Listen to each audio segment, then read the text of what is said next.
Приток воздуха для камина имеет огромное значение. Даже правильно построенный камин не будет работать как положено, если не провести к нему достаточное количество воздуха.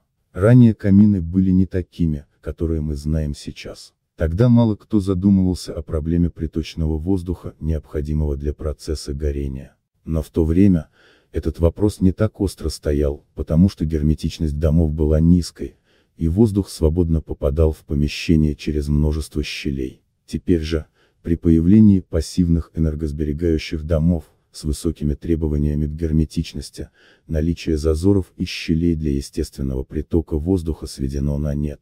Не стоит забывать и об элементарных законах физики: воздух ищет пути наименьшего сопротивления, а в помещении с высокой герметизацией этим путем может стать дымоход.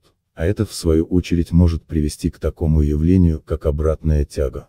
При недостаточной подаче воздуха к камину для горения могут начаться проблемы, измениться воздухообмен как в комнате, где находится сам камин, так и во всем доме, увеличивается возможное дымление при закладке дров, ухудшится самочувствие при работе камина, вероятно появление обратной тяги и проникновение угарного газа в каминное помещение, в том числе из-за неполного сгорания дров. Камины с закрытой топкой считаются самыми экономными, а вот открытые камины более затратны в этом плане.